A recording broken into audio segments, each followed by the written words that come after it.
Internet. दोस्तों आज हम सब रोज यूज करते हैं। सुबह उठते ही फोन उठाते हैं, कुछ सर्च करते हैं और एक ही सेकंड में आंसर मिल जाता है। ये इतना नॉर्मल हो चुका है कि हम इसके बारे में सोचते भी नहीं है। ठीक है ना, आप भी नहीं सोचते होंगे। लेकिन एक सेकंड के लिए रुको और सोचो, अगर कल सुबह उठते ही गूगल अचानक से गायब हो जाए तो फिर ना गूगल सर्च होगा, ना यूट्यूब होगा, ना मैप्स होगा और फेसबुक, इंस्टाग्राम, व्हाट्सएप इनकी तो आप बात ही छोड़ दो। इतना कुछ गायब होने के बाद इंटरनेट फिर भी एग्जिस्ट करेगा, लाखों वेबसाइट फिर भी होंगी, लेकिन एक प्रॉब्लम होगी, उन तक पहुंचने का रास्ता कोई नहीं जानता होगा और तब इंटरनेट वापस वही बन जाएगा जो वो एक वक्त में था, यानी कि 1990 का दौर। एक डिजिटल जंगल जहां इंफॉर्मेशन तो थी लेकिन उस तक पहुंचने का कोई रास्ता नहीं था। उस तक से सिर्फ वही पहुंचता था जो बहुत ज़्यादा टेक फील्ड की नॉलेज रखता है या फिर जो रिसर्च करते थे। और सच तो ये है कि इंटरनेट कभी भी सर्च फ्रेंडली नहीं था जैसे आज है। आज के इंटरनेट को ऐसा बनाया गया बहुत जद्दोजहद के बाद, और इस ट्रांसफॉर्मेशन के पीछे छुपी है एक बहुत लंबी स्टोरी। हाँ जी दोस्तों, उम्मीद है कि आप सभी ठीक ठाक होंगे। चलिए दोस्तों, थोड़ा टाइम ट्रेवल करते हैं और चलते हैं 1990 की इंटरनेट की दुनिया में। वही लंबी स्टोरी जानते हैं जिसने आज के सुपर फास्ट इंटरनेट को जन्म दिया। So welcome to the internet before Google. दोस्तों इमेजिन करो 1995 का एक बेडरूम, डेस्क पर एक बल्कि CRT मॉनिटर रखा है, स्क्रीन थोड़ी कर्व है, पीछे से मोटा है, कीबोर्ड के बटन्स एकदम हार्ड है, माउस के अंदर एक रबर की बॉल है और कंप्यूटर के साइड में एक छोटा सा मॉडेम बॉक्स रखा हुआ है। आप इंटरनेट कनेक्ट करने वाले हो, डायल बटन प्रेस होता है और फिर स्पीकर से एक अजीब सी रोबोटिक साउंड आता है, बीप कर शट ऐसे। ये डायल अप बॉटम की आवाज है। इंटरनेट कनेक्ट हो रहा है, लेकिन एक प्रॉब्लम है, जब तक इंटरनेट कनेक्टेड है घर का लैंडलाइन फोन बिजी रहेगा। कभी कभी पीछे से आवाज आती थी, इंटरनेट बंद करो, फोन आना है। और जैसे ही कोई फोन उठाता आपका कनेक्शन लॉस्ट हो जाता। जैसे आजकल डायनासोर आता ना क्रोम पर, वैसे ही। लेकिन तब डायनासोर नहीं आता था, तब बस लॉस्ट हो गया तो लॉस्ट हो गया, एकदम सारा खत्म, इंटरनेट खत्म। तो उस वक्त इंटरनेट लग्जरी था और स्पीड सिर्फ 28 KB पर सेकंड या फिर ज्यादा से ज्यादा 56 Kbps। दोस्तों आज इंस्टाग्राम फोटो जितना डाटा उस वक्त डाउनलोड होने में कई मिनट लग सकते थे। वेबसाइट लोड होती थी slowly. Image line by line show होती थी, पहले ऊपर का हिस्सा फिर धीरे धीरे नीचे का हिस्सा। कभी कभी इमेज हाफ लोड होकर फ्रीज हो जाती थी और यूजर बस स्क्रीन को घूरते रहता था। दोस्तों उस वक्त वेबसाइट्स का डिजाइन भी अलग अलग होता था, एकदम व्हाइट बैकग्राउंड, ब्लू हाइपरलिंक्स और बहुत सारा टेक्स्ट, हर जगह ब्लिंकिंग टेक्स्ट ऐसे करता रहता था। और इसके बाद एनिमेटेड गिफ होती थी, फ्लैश करते करते बैनर होते थे और नीचे एक काउंटर लिखा होता था जिसके ऊपर लिखा होता था विजिटर नंबर 000542 या ऐसी कुछ भी और, यानी इतने लोग वेबसाइट पर विजिट कर चुके हैं। सो लोग प्राउड फील करते थे जबकि उनकी वेबसाइट पर विजिट करता था। और बहुत सी वेबसाइट पर एक एनिमेटेड साइन होता था, अंडर कंस्ट्रक्शन। साइड में एक उसके छोटा कार्टून वर्कर हैमर से काम कर रहा होता। इंटरनेट 1990 के टाइम में एक डिजिटल कार्निवल जैसा लगता था। कुछ बातें तो ऐसी है जो आपको ना हैरान कर देगी, जैसे कि वेब पेज से लोड होने में कई मिनट लगते थे और कभी तो होते नहीं थे। हर घर में टीनेज लड़के लड़कियां इंटरनेट चलाने से पहले घर वालों से परमिशन लेते थे कि मम्मी डैडी इंटरनेट चला लूं या नहीं, और अगर परमिशन ले भी ली तो इंटरनेट पर इंफॉर्मेशन ढूंढना एक एडवेंचर जैसा होता था। और इंटरनेट एक्सपीरियंस में छोटी छोटी अजीब चीजें भी होती थी। माउस के अंदर ना रबर बॉल जाम हो जाती थी तो लोग क्या करते थे, माउस को खोलकर उसको जो बॉल होती थी उसको साफ करते थे। और कभी कभी वेबसाइट ओपन होते ही बैकग्राउंड म्यूजिक एकदम से बजना शुरू हो जाता था और इंटरनेट चलाने वाला एकदम से घबरा जाता था और फिर सर्च करता था कि इस म्यूजिक को बंद कैसे करना है। और इसके अलावा इंटरनेट एक्सप्लोरर और नेटस्केप के बीच ब्राउज़र वार चलती थी, कौन सा ज़्यादा बेस्ट है। जैसे आजकल क्रोम और सफारी के बीच बिल्कुल वैसे ही, क्योंकि कुछ वेबसाइट नेटस्केप में ओपन होती थी लेकिन इंटरनेट एक्सप्लोरर में वो ब्रेक हो जाती थी। सो दोस्तों कुछ ऐसा होता था 1990 के आसपास का इंटरनेट। इंटरनेट के इस वर्जन में बहुत सारी प्रॉब्लम थी। स्लो इंटरनेट, बोरिंग सा इंटरफेस, लेकिन स्लो इंटरनेट भी सबसे बड़ी प्रॉब्लम नहीं थी। असली प्रॉब्लम थी इंफॉर्मेशन ढूंढना, और इसी प्रॉब्लम ने आज के इंटरनेट को जन्म दिया। आज अगर आपको कुछ चाहिए, आप गूगल पर सर्च करते हो, लेकिन 1990 में गूगल एग्जिस्ट ही नहीं करता था। इंटरनेट का सिस्टम ऐसा नहीं था कि कुछ सर्च करना है तो कर लो, ऐसा बिल्कुल भी नहीं था। इंटरनेट सर्च बेस्ड सिस्टम नहीं था, internet actually directory based system था। मतलब आप कुछ सर्च नहीं करते थे, आप एक्सप्लोर करते थे। मैं आपको थोड़ा सिंपल करके समझाता हूं। देखो, डायरेक्टरी बेस्ड इंटरनेट का सबसे फेमस एग्जांपल था याहू डायरेक्टरी। आप याहू ओपन करते, स्क्रीन पर बहुत सारी कैटेगरी की लिस्ट होती, technology, science, business, sports, entertainment और इसके अलावा भी और बहुत सारी।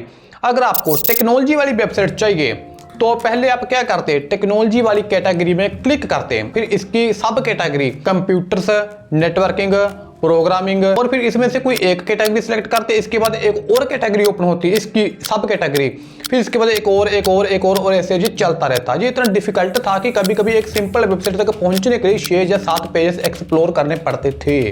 यानी बिल्कुल लाइब्रेरी जैसा सिस्टम। जैसे लाइब्रेरी में रैक्स होते हैं और हर रैक में अलग अलग कैटेगरी की बुक्स, इंटरनेट भी वैसा ही था। लेकिन प्रॉब्लम ये थी, इंटरनेट की लाइब्रेरी में बुक्स तो लाखों में थी और लाइब्रेरियन कोई नहीं था जो ये बता सके कि ये बुक इस शेल्फ में रखी है, ये बुक इस शेल्फ में है। सो इतना डिफिकल्ट था ये सब सिस्टम। जैसे आजकल सबके हाथ में फोन है, उस टाइम में ऐसा नहीं था। सब लोग घर पर इंटरनेट अफोर्ड नहीं कर पाते थे, इसलिए लोग साइबर कैफे जाते थे 10 या 20 रुपए पर घंटे के लिए। साइबर कैफे में कंप्यूटर की एक लंबी रो होती थी, सब लोग एकदम शांत तरीके से बैठे होते थे, स्क्रीन को घूरते रहते थे। कोई ईमेल चेक कर रहा होता, कोई चैट रूम में स्ट्रेंजर से बात कर रहा होता, कोई MP3 डाउनलोड करने की कोशिश कर रहा होता। कभी कभी एक सॉन्ग डाउनलोड होने में 40 मिनट लग जाते थे, या फिर इससे भी ज़्यादा का उनको टाइम इसके ऊपर देना पड़ता था। और अगर बीच में कनेक्शन डिस्कनेक्ट हो गया तो जैसा कि आपको पहले बताया, सब कुछ एकदम खत्म, सब फिर से स्टार्ट होता था। और दोस्तों, उस वक्त सोशल मीडिया तो था ही नहीं, ये तो जाहिर सी बात है, लेकिन चैट रूम थे, Yahoo chat rooms, IRC, ICQ में जब मैसेज आता था तो एक आइकॉनिक साउंड आती थी, ओहो ऐसा, ठीक है, और लोग तुरंत स्क्रीन की तरफ भागते थे। लोग रैंडम यूजर नेम यूज करते थे, जैसे कि cool dude 99, dark angel, cyber king, ऐसे नाम थे।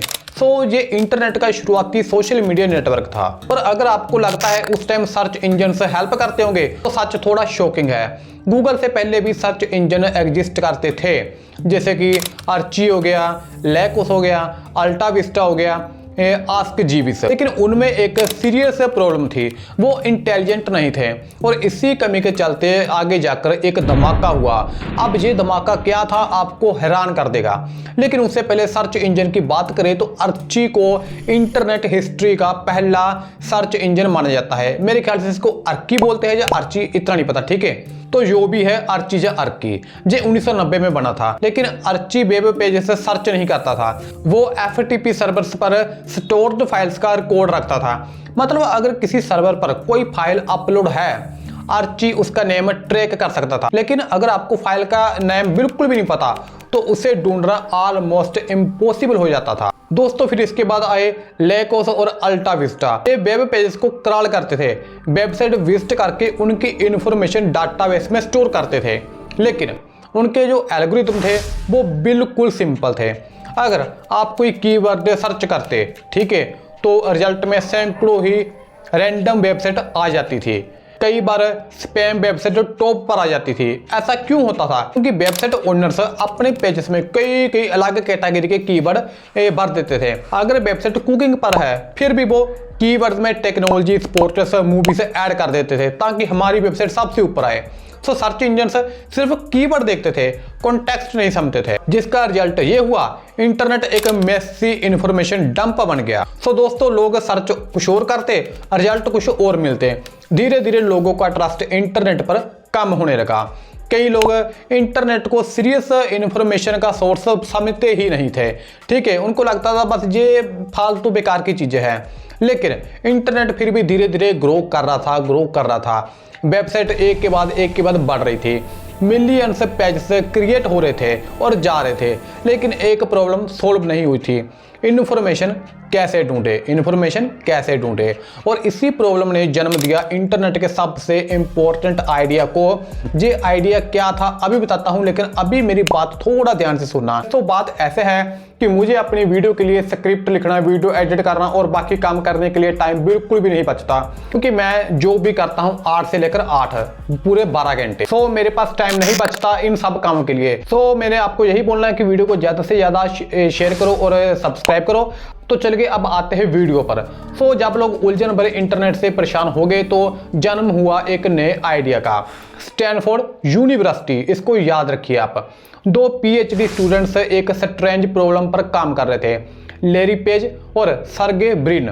उनका एक आइडिया था, उनका एक सवाल था, उनके दिमाग में था कुछ, अगर इंटरनेट पर बिलियंस पेज एग्जिस्ट करते हैं तो कैसे पता चले कौन सा पेज सबसे इंपॉर्टेंट है। सो लैरी पेज ने एक स्ट्रेंज ऑब्जर्वेशन किया। अगर इंटरनेट पर वेबसाइट एक दूसरे को लिंक्स करती है और बहुत सारी वेबसाइट किसी एक पेज को लिंक कर रही है तो शायद वो पेज इंपॉर्टेंट होगा। अगर आपको नहीं समझ में आया तो दोबारा सुन लो। सो यहीं से जन्म हुआ एक रेवोल्यूशनरी एल्गोरिथम का, जिसका नाम था पेज रैंक। यहीं से इंटरनेट एक वोटिंग सिस्टम बन गया। हर लिंक एक वोट, जितना ज्यादा वोट्स उतनी ज्यादा इंपॉर्टेंस है। सो दोस्तों, लैरी पेज और सर्गे ब्रिन ने मिलकर एक सर्च इंजन बनाया।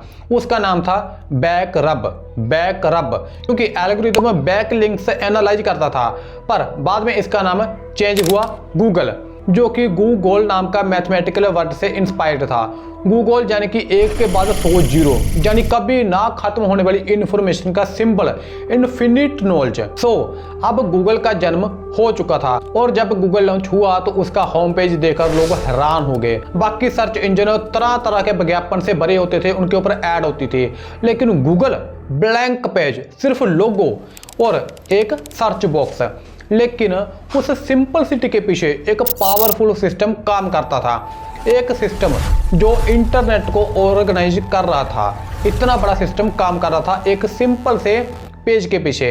और सडनली दोस्तों, इंटरनेट इजी हो गया, इंफॉर्मेशन फटाक से मिलने लगी, रिसर्च फास्ट होगी, बिजनेस ऑनलाइन आने लगे और एक न्यू इंडस्ट्री पैदा हुई, SEO यानी सर्च इंजन ऑप्टिमाइजेशन।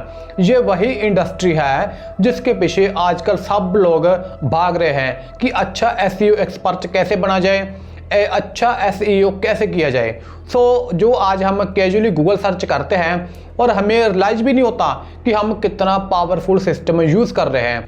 एक ऐसा सिस्टम आज हम यूज कर रहे हैं जो बिलियंस वेबसाइट को विजिट करके उनकी इंफॉर्मेशन कलेक्ट करता था, उन्हें एनालाइज करता था और मिली सेकंड में बेस्ट आंसर चूज करता था। इतना पावरफुल सिस्टम हम यूज कर रहे हैं। लेकिन अगर हम थोड़ा पीछे देखें तो पता चलता है इंटरनेट का ओरिजिनल वर्जन कितना बोरिंग था। गूगल के आने से पहले एकदम एक डिजिटल जंगल था जहां इंफॉर्मेशन तो बहुत सारी थी, लेकिन उस तक पहुंचने का कोई रास्ता नहीं था। और शायद इसीलिए गूगल का इन्वेंशन सिर्फ एक टेक इन्वेंशन नहीं था, जो इंटरनेट सिविलाइजेशन का टर्निंग पॉइंट था, क्योंकि उसने इंटरनेट को जंगल से निकालकर एक सर्चेबल यूनिवर्स बना दिया जिसमें आज हम खोए जा रहे हैं। दोस्तों, वीडियो अच्छा लगा है तो वीडियो को लाइक करो, शेयर करो और चैनल को सब्सक्राइब जरूर करना। इसके बाद मैं वीडियो लेकर आऊँगा जो गूगल के सर्वर है वो कैसे काम करते हैं, वो कहाँ कहाँ होते हैं, यानी कि पूरी डिटेल गूगल सर्वर के ऊपर। और तब तक आप ये वाली वीडियो देख लेना जो आपको स्क्रीन के ऊपर शो हो रही है। और ये वीडियो को पूरा देखने के लिए आपका बहुत बहुत शुक्रिया।